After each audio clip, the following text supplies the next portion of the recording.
दीनदयाल उपाध्याय अंत्योदय परिवार सुरक्षा योजना क्या है। ये स्कीम में किस परिवार को 5 लाख रुपए, किस परिवार को 3 लाख रुपए और किस परिवार को 2 लाख रुपए मिलते हैं। आज हम आपको दयालु स्कीम के बारे में बताते हैं।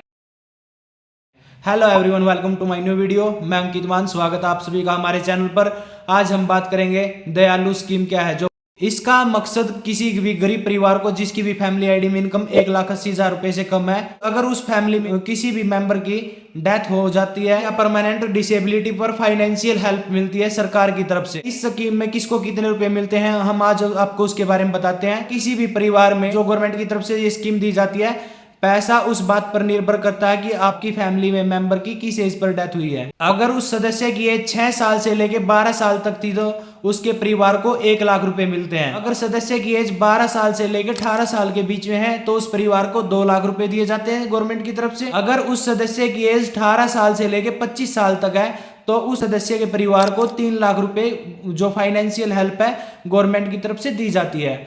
अगर सदस्य की एज 25 साल से लेकर 45 साल तक है तो उसके परिवार को 5 लाख रुपए की फाइनेंशियल हेल्प मिलती है।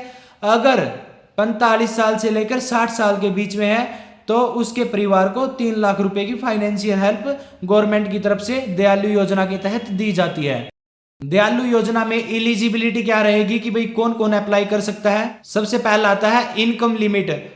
उस परिवार के सदस्य की, उसकी फैमिली आईडी में ना 1,80,000 रुपए से कम इनकम होनी चाहिए कि इनकम फैमिली आईडी में वेरीफाई होनी चाहिए। अगर डिक्लेयर है तो यह स्कीम नहीं लग पाएगी। इसके लिए एज लिमिट क्या रहेगी, 6 साल से लेकर 60 साल के बीच के सदस्य इसके लिए एलिजिबल रहेंगे। रेजिडेंस, यह स्कीम सिर्फ हरियाणा के जो निवासी है ना, हरियाणा रेजिडेंस जिनके पास, वो ही एलिजिबल है। इसके लिए बाकी एलिजिबल नहीं है। यह सिर्फ हरियाणा के निवासियों के लिए है।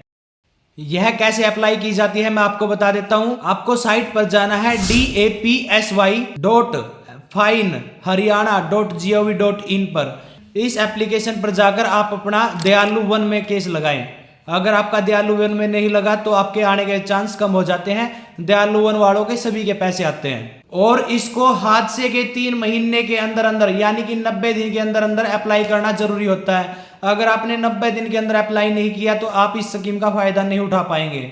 इस स्कीम का प्रॉफिट किस किस व्यक्ति को मिलता है, नेचुरल डेथ, एक्सीडेंटल डेथ और 70% से ज्यादा परमानेंट डिसेबिलिटी, तीनों केस में इस स्कीम का प्रॉफिट मिलता है। अप्लाई करते समय इसके लिए डॉक्यूमेंट क्या क्या चाहिए, फैमिली आईडी, डेथ सर्टिफिकेट या फिर दिव्यांग का जो सर्टिफिकेट बनता है वो, बैंक अकाउंट जो कि आधार से लिंक हो। बहुत सारे व्यक्ति कमेंट बॉक्स में ये भी पूछ रहे थे कि भाई अभी तक हमने पिछली साल अप्लाई किया था, अभी तक हमारे नहीं आए हैं, तो उसके लिए क्या है। तो मैं आपको बता देता हूं भाई, अभी तक गवर्नमेंट के द्वारा मई 2025 तक के सभी के अकाउंट में पैसे आ गए हैं।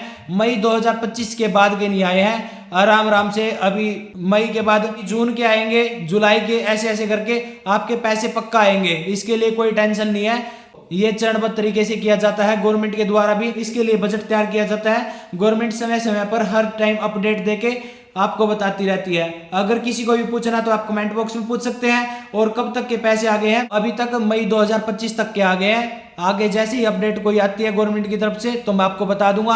आप हमेशा एक बात का ध्यान रखें कि भाई आप जब भी अप्लाई करो तो दयालु वन के तहत अपनी फाइल को अप्लाई करो। दयालु वन में 99.9% पैसे आते हैं। यह सभी के लिए बेनिफिट है। इस स्कीम के तहत सभी के पैसे आते हैं। अगर जो भी एलिजिबल है वह अपना अप्लाई कर ले। अगर किसी को भी कोई दिक्कत है तो आप कमेंट बॉक्स में पूछ सकते हैं या फिर मैं अगली वीडियो में आपको अप्लाई करके बता दूंगा। अगर हमारी इन्फॉर्मेशन अच्छी लगी हो तो हमारे चैनल को सब्सक्राइब करना। मिलते हैं नेक्स्ट वीडियो में। धन्यवाद।